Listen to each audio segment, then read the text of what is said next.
and I'm going to change that to that, and I'm going to get rid of that one, I'm going to get rid of that one, and I'm going to get rid of me. Bye. Ooh, and you. Right.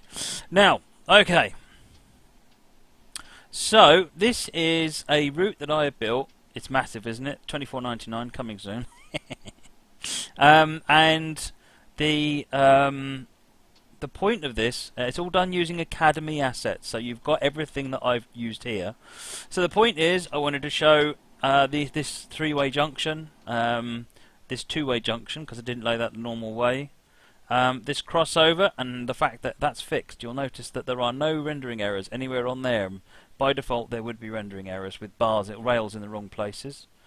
Then over here, you've got a number of loading points. You've also got down here mileposts. Over here, we've got some more track. And you'll notice no rendering errors. That took a little bit longer to fix, but it's the same process. And then you've got the container loading system. And over here we've got more crossovers, and more crossovers, and more crossovers, and more crossovers. Right, so let's go somewhere a bit different over here. And what we need to do is go into the track tool. And I'm going to first start off by laying 3 tracks. So, if we... I'm using the UK track for this, so if we lay 3 tracks and we go up to there or something. Right. So, what I wanted to end up with, if you remember from over here, we've got 3 sidings and I want them to filter into the middle one.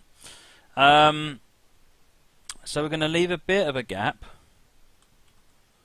and then we're going to use this option here, which is the crossover tool. And the way the crossover tool works is you click the crossover tool icon up here, and then you click a track type, which must match the track type you want to do a crossover on. And then you'll notice you get this sort of funky red line coming up.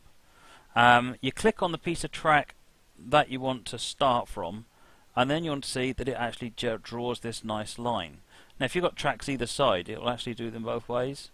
So if we put that crossover in there, that has generated us a rather splendid crossover. Now don't worry too much about some of this stuff, we're going to clean it all up in a minute. Right, but that is a good example actually of where the track doesn't render correctly and everyone says, oh, it's not possible, and actually that's all fixable. But in this case it's all going to fix itself in a minute. Now, if you want to do another one that goes exactly back and turns this into a 3-way point, you need to start it on exactly that point. It'll actually snap to it. So once it's snapped to it, if you click and draw, you can then draw another waypoint there and draw that. So if I now right click and come out of all of that one, yes, these are all set to manual switches everywhere. That's this little tag down here. If you want automatics, untick that. Right, so we've got that. Now if we want to clean this up a bit, if we get rid of that track and get rid of that track, you'll see we've actually got quite a nice situation there. Now what we do need to do is to use this icon up here to weld and just piece these 2 back together again. So now the track comes together, comes across here, and actually there are no errors there at all. The error was because there were 2 junctions of very close proximity to each other, and that was the cause of that problem. Now we've got rid of the 2 junctions, you actually got no problems here at all. So that's created one 3-way point coming out into these 2 sections here. Right, now, so that's how you use the crossover tool to make a 3-way junction like that. Next, if you've got a line like this and you want to just bring out another line for a siding, there's 2 ways of doing it. There's the easy way and there's the slightly less easy way. So if we say UK track and we make it 2 lines, right, what you could do is go all the way up here to the end, right, click, you see where it's snake, if you press and hold, drag to the left and move forward, right, you can create a track. You could then bring that track to the left and then you could join it up with a point. But I'm not going to do that. Let's just consider that the hard way for the time being. The crossover tool will do that for you. So if we go crossover tool, UK track, and start here, it'll actually do a crossover to something that doesn't exist and create quite a nice uniform junction. So if we now come out of the crossover tool, reselect, that should be only on single track here. So if we now come back here and extend that, and then we'll just extend that off to the left here somewhere. Right, so as you can see, we've got a nice junction here, and it's done that quite nicely for us. You can alter the details, this sort of the length of the junction, by just moving up and down a little bit. Okay, so if we now extend this track off up here and along a little bit, that'll do. So one of the things that some people have asked me for is mileposts. So if you go back to the house icon for scenery and you go to the signal box, which is where you'll find all of your track linked scenery items, I'm going to use UK assets because for fairly obvious reasons, but the same rules apply. You can just see this milepost, and down here there is a US milepost. So if we go up to UK milepost, and you'll see you've got your little milepost icon, you click once, and then you'll see you have this arrow which only snaps to the track. Put it somewhere on the track at about the right point and click again, and that's it. You've placed a milepost. Now it says milepost 0, so if we go up a bit closer to it so you can easily select it and double click on it, you can put any number you want in here, that's it, and it will put the numbers on the milepost itself. And that's all there is to do with that. If we go into the map now, you will notice that over here 15 has appeared on the milepost marker over there. Right. Now, so that's milepost. Let's just do an American milepost just to prove we can. So if we put the American milepost in and click, and then we double click on, see what happens is you get, if you're not close enough, you'll find that when you double click, you actually click the arrow as your second click, because the first click brings the arrow up. So I generally go quite close to it. When you double click it, it's then easier. So let's put that as milepost 66. That's Route 66. No, that's milepost 66. Right. So you can put anything you like on there. Obviously that one says 15, that one says 66. There is no distance element to this. It's up to you to work out what's appropriate in the distance wise. Right, so it is exactly the same process for putting fuel points in. So here we have a coal loading point. So if we move that and we attach it to the track and move it just over here. I don't even know if I'm using this asset correctly, but it'll do for the time being. And then over here, let's put a water point. So we'll put this water point, click, and then click. So you see the process is exactly the same. And over here, let's put a diesel point. So press and hold to move it around, and then click it, and that's it. Right, click on that. Now let's move that a bit further back. There you go. Okay, so we've put some coal loading, water loading, we've put the diesel down. We'll give those a test in a minute. Now, where things get really interesting though with this junction rendering stuff is when you try and do junctions in close proximity to each other. So I go back to track laying, UK track, one single track, and I move over to the right here just slightly and just draw that across there. Right. Go to the weld tool and create a crossover and a crossover. Right, now, every time you try and do crossovers that are this close to each other, you notice, let me just zoom right in, you'll notice this, and you'll notice this. This is the rendering problems, and this is the bad reputation the game's got for not getting that done correctly. But it's pretty much not the way it works. Quadplopper says the tracks have to go through the building. Well, they don't have to go through the building, but maybe they're intended to. You can put them anywhere you like, as long as you stop where the track marker is. It's absolutely fine. But I'll tell you what, let's do that, and then we'll move that down. There you go. Is that better? That's probably a bit better, isn't it? We'll do that. Alright. So back to this. It's a little bit hidden how you get to the tool. It's actually a debug tool that was added. So what you do is you control double left click on the junction you want to modify.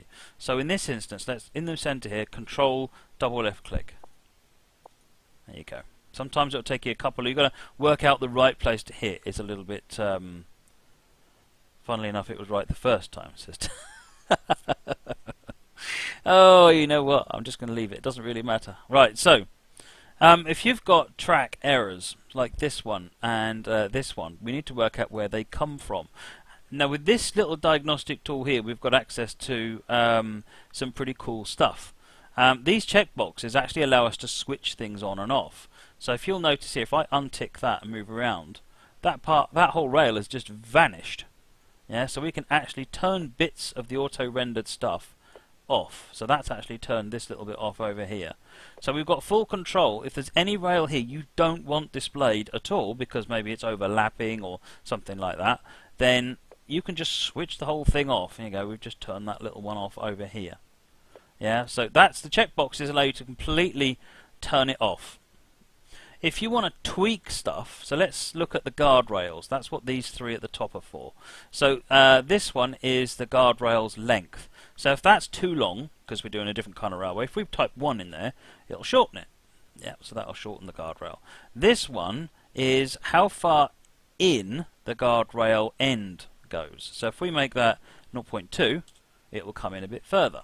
Or if we make it 0.05, it will come in less. This one is how far it extends out that way.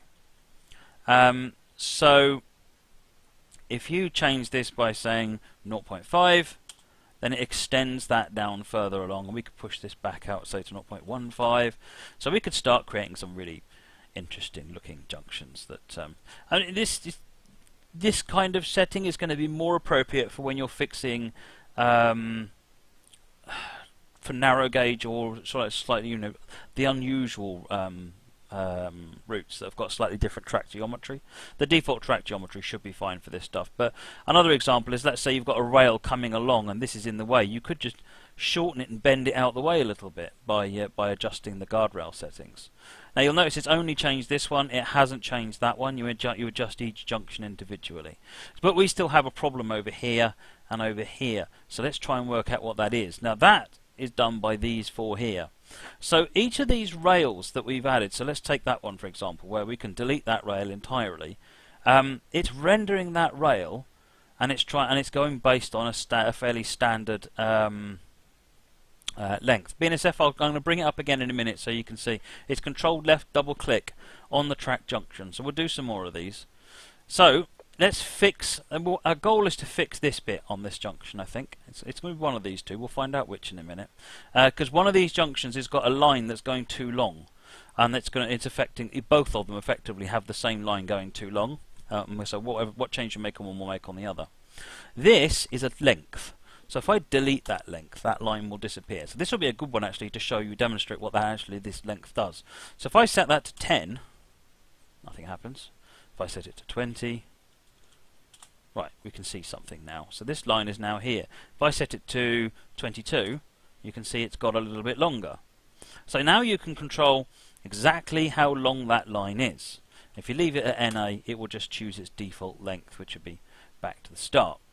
Now normally you can leave them at the default length, but here clearly something's gone wrong because it's trying to draw, I think, it back all the way to here, which is why you're getting a line appearing over here.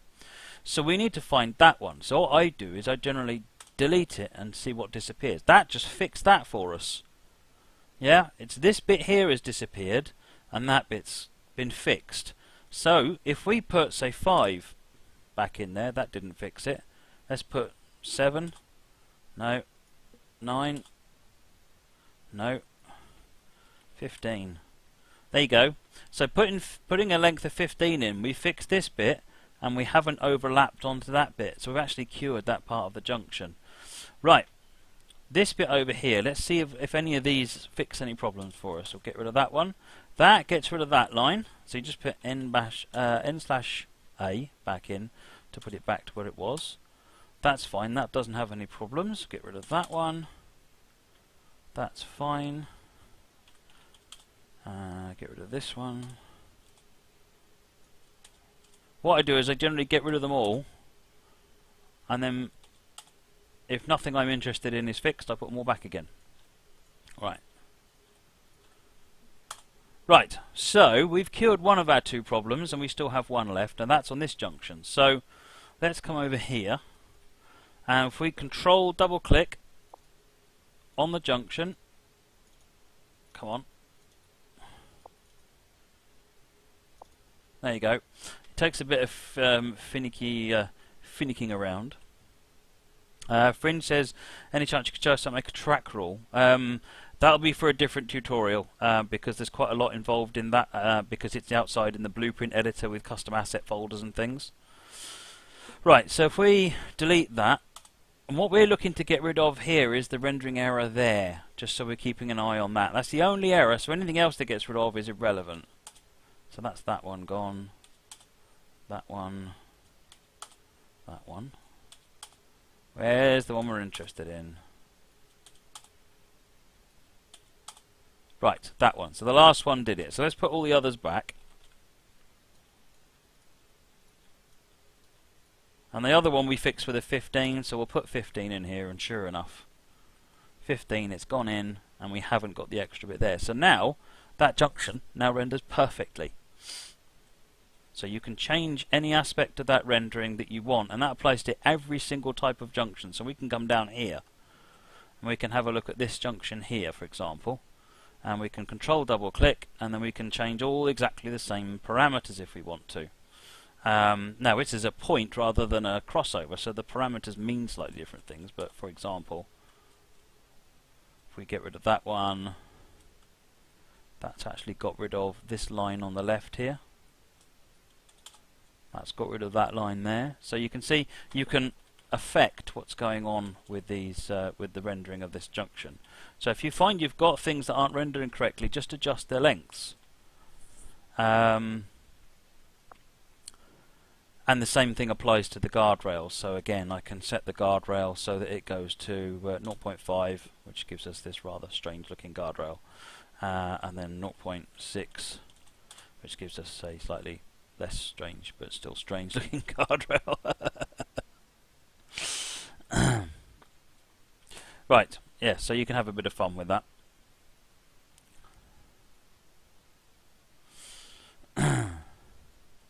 Coppropower says you can slice the junction and re-weld it. Yes, you can do that, but it doesn't fix all problems. This basically what I'm so these are an example of how you fix this one, but it can't. That what I've just described will fix any junction rendering issue. You can fix absolutely anything and customize it for how you want it to work as well. Yes, so anytime you have any junctions not rendering correctly, it is completely in your power to fix it. No excuses.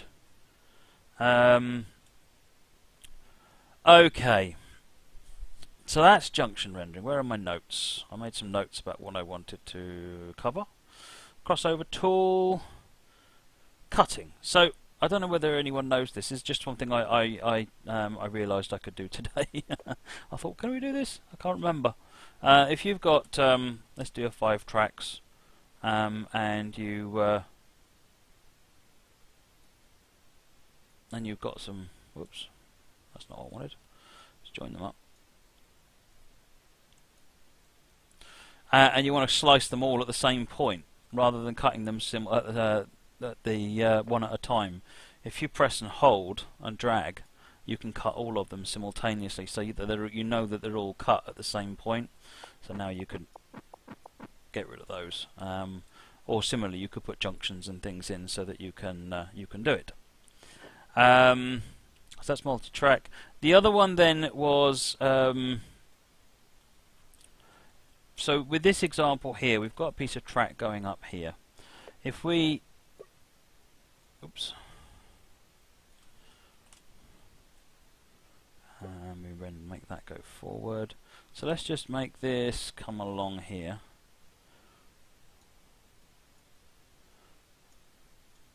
Now, what I want to do is I'm going to get rid of that bit there. I'm going to relay that because that was a bit tight. So let's come around to here. Now if I want to join them together, you could, we can't do it manually like that. You could change the icon over here to the snap button. So if you press the, what is this? Is it this one? Yeah, snap to track. And you click UK track. Now what happens is you'll get it snapping. But what you've now missed is that you no longer get the yellow for when it's straight. And I just hate that. I don't like that at all. So you don't need to do that. You can temporarily have that magnetic functionality. When you click there, when you come along to join the track, if you get it, once you hold the control key down, it will snap. Apparently, when I release the button accidentally, it'll do the wrong thing there. Yeah, so if you press and hold control, it will auto snap. So I'm not holding control and I'm holding control. No control with control. See, I'm a control freak. There you go. So now we've laid that junction. So that means that you can if you press control, that's a nice way of getting that kind of thing to work nice and easily. So Ed reckoned this was right the way it was before. Alright then, we'll put it back the way it was. I noticed there was a couple of emitters here, and I wondered if they were the coal emitters. So that really is it, isn't it? Container loading, fuel loading. Oh, container loading. So container loading. So if we find the container asset, which again is down under here, UK crane into modal, and place it roughly in the right place, get it roughly in the right position, track link it again. It's exactly the same as everything else we've done. What you might want to do then is just adjust the position to make it just slightly better. And that's all you need to do. That's that transfer point working again. Right. I'm just trying a quick look through the chat to see if people have BNSF said, how do we know which box operates which rail? You don't, I'm afraid, because different kinds of junctions are set different ways. So the only thing you can do is enable and disable each kind of thing. Couple of them. I thought you were going to do the slice cut tool. I did, didn't I?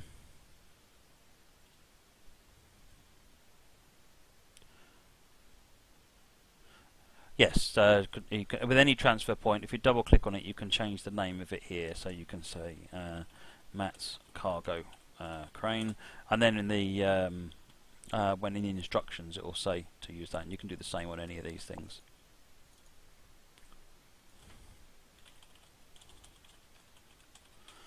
Whole coal link, and then this one's going to be obviously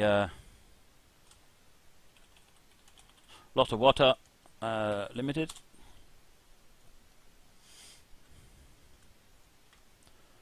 and then this one is Cool Fuel LLC. There you go.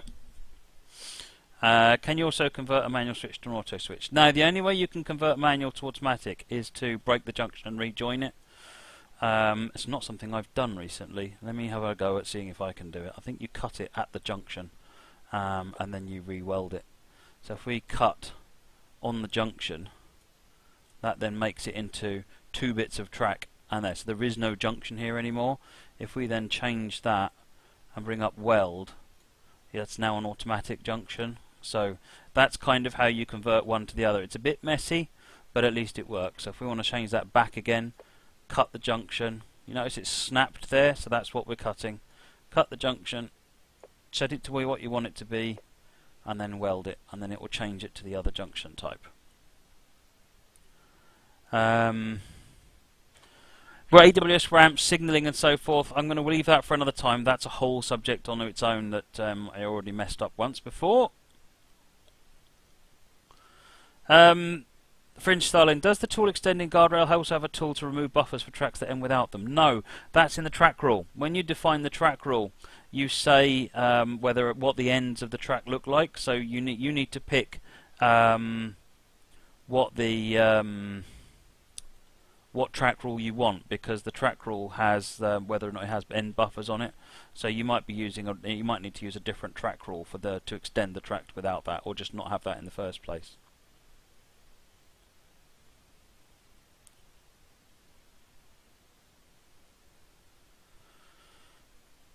Passengers and station setup. I'm going to leave that for another time until I have checked it myself. I know vaguely what you've got to do, but for the purposes of doing a tutorial, I'm going to practice it and make it work first. Like I've done all of this stuff, I practiced, as you can see. Yay! Look at this. Turntables. Yeah, I can do that as well. Can you also fix the double crossover using Control F double click method? I don't know what you mean, Copploppermal.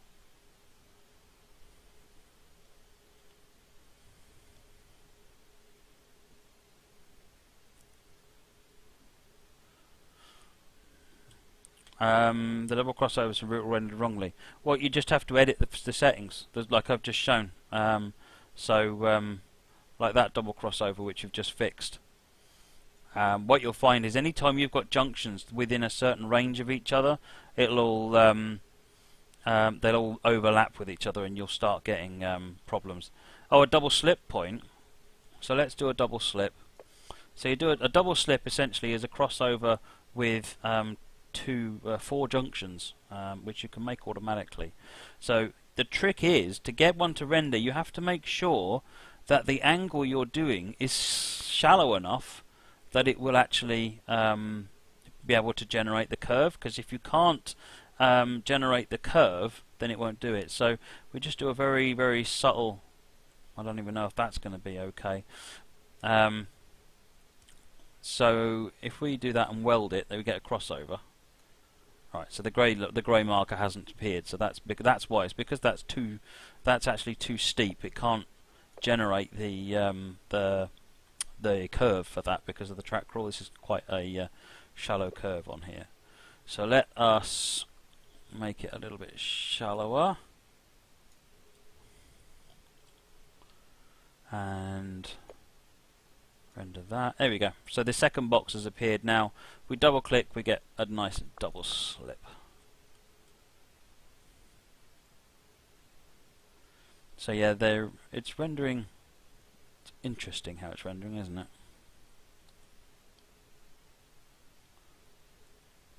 So yeah, you could definitely use the same trick by control and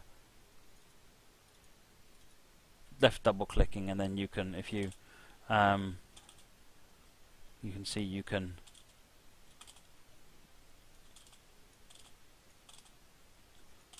now that's de-rendered that particular bit of it, so none of it's getting rendered anymore. So you can then adjust any lengths for anything that's not long enough. If you feel it, an arm or a rail should be longer or shorter, you can adjust all of that. Similarly, you can change all the guardrail stuff that's going on over here. So if we change that to 0.5, all that guardrail stuff gets done. There you go. See, the whole junction's getting done here. And then this allows you to switch things on and off as well.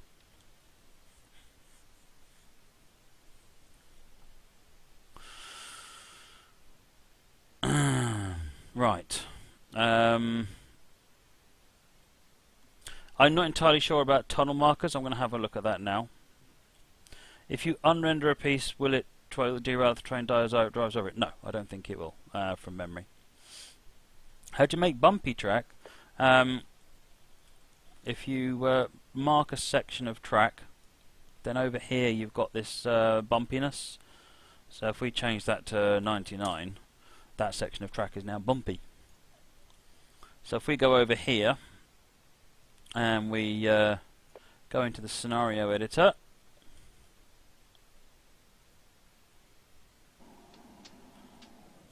let's put that over there. Let's come over here where the new bit is, and we put down a 4F, and we put down a tender. You know why you should never kick a steam engine in the backside? Because it's got a tender behind. Oh, I'm sorry. Right. So if I now run that, How do you add guardrails to tight turns? I'm afraid there isn't an easy way of doing that. You'd need to model the guardrail and then add it in. Or do the guardrail as a spline and then add it in. Which you could probably use using the third rail stuff. Right.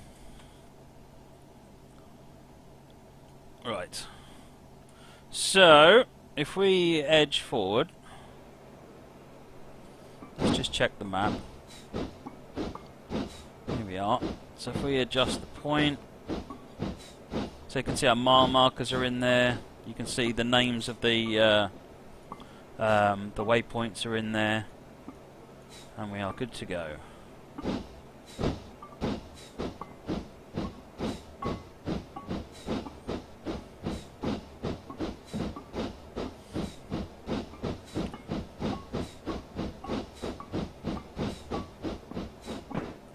Super elevation, line it up. Again, that's a more detailed topic that I'm going to need to practice myself. At the moment I can sit here and play with it, but so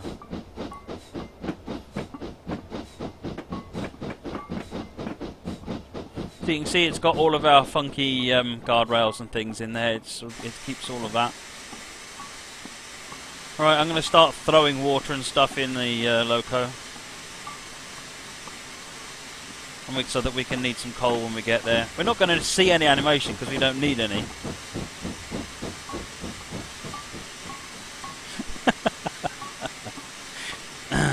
I apologise for the joke. There's the mile markers. You can see the transfer points are all on the map automatically, and the transfer points are wherever you linked to the track. That's where this happens.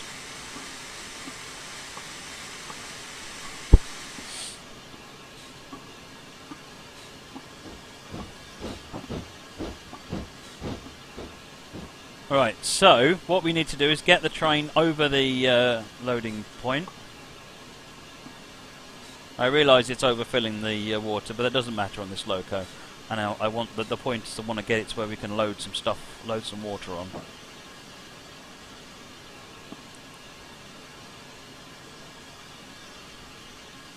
So now, if I keep the brakes there, if you watch that, it's only going to flash up. If I press T, nothing happens, you see. Probably because I need the tender actually on it, don't I? Wally.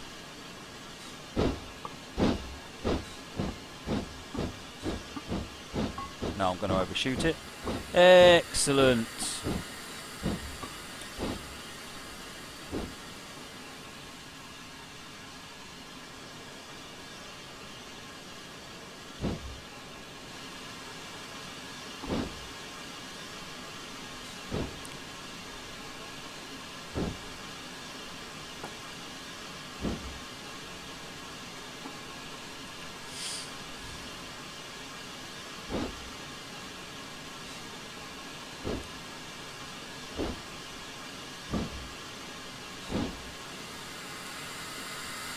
Better.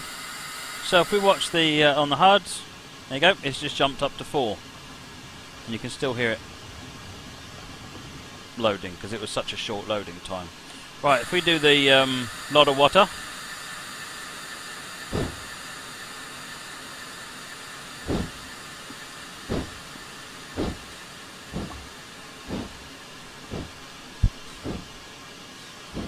Moggy says, I see the driving standards are in line with the jokes. Absolutely.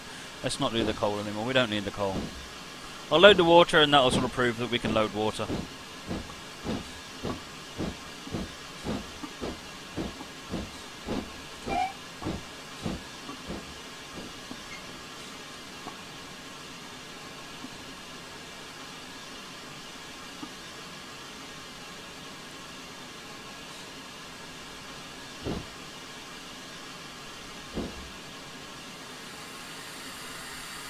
Right, and then if we hit T, the water comes out and starts loading. So that proves that it works, as a few people seem to doubt that what I was saying was right. If we now get in the loco and start moving, we should see it bouncing around quite a lot. Hey there, right, A529. That's bouncing around due to bad driving. There you go.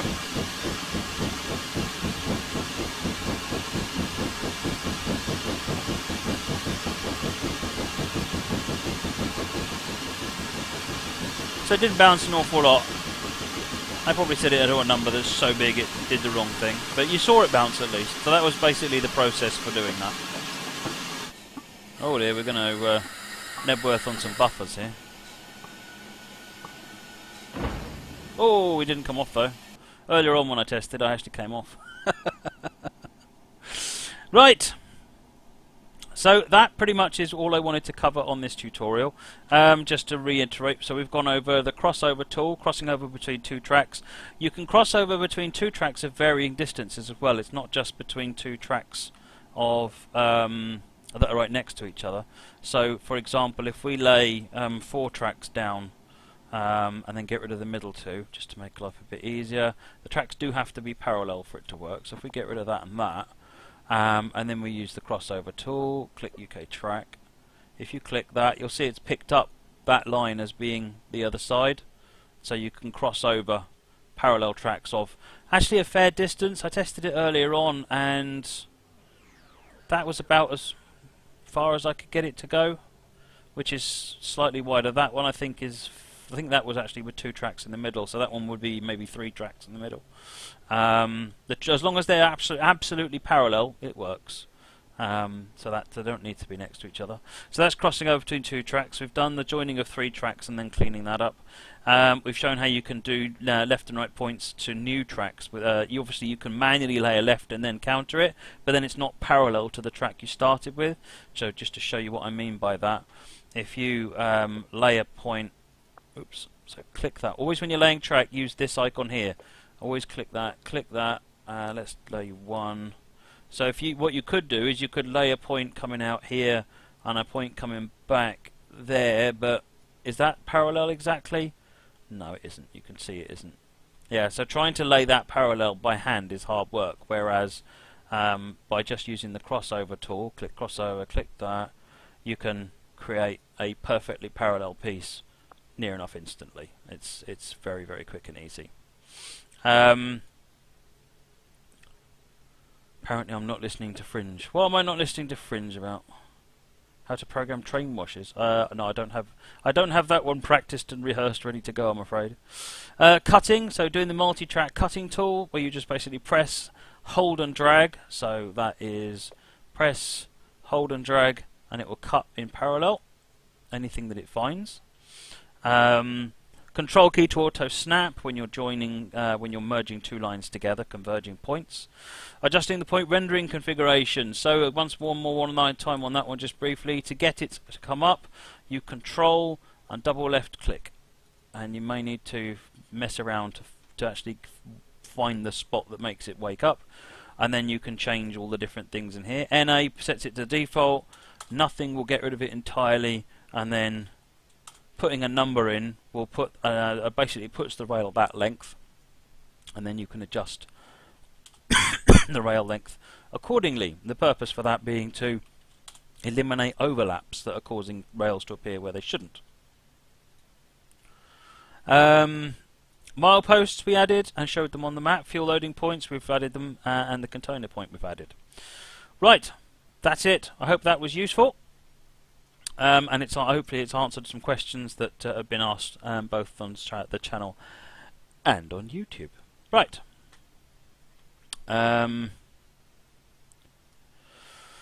BBE's asking about the 3-star boxes. These things, so these are palette for preferences, and the idea is that these are like quick links, so things that you use.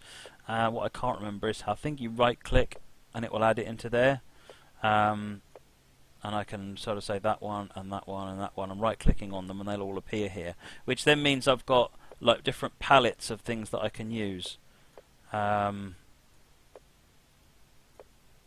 So what I don't know is how you choose which one of these it updates, I'm afraid. So I will I'll provide some more. I'll try and get some more information on that and practice that and get that done for you. But essentially that's what they're for. These are for palletized, so that you can quick grouping together the assets that you want to do, so that you need to So that if you've got, say, 10 things like a couple of trees, a couple of houses that you're always using, you can slap them in there, and then I think you right-click to get rid of them as well. So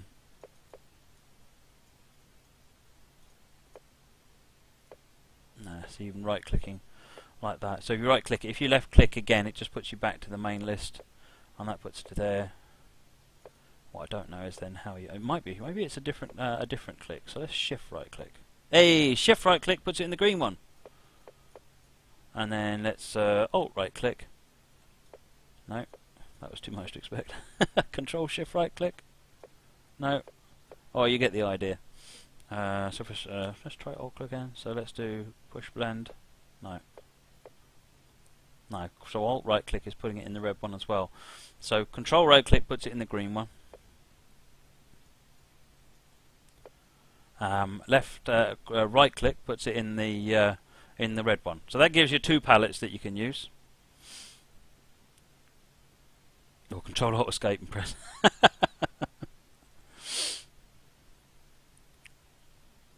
Shift right-click. That's a good point. No, it's not shift right-click. And it's not alt shift right-click. Middle click. No, it's not middle click.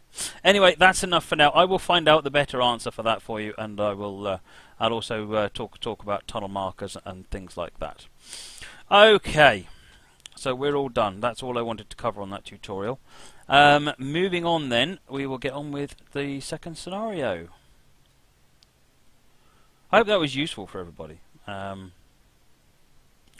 People are saying, how do you exit the root editor without saving? Other than quitting the game, there is no way of doing it, I'm afraid.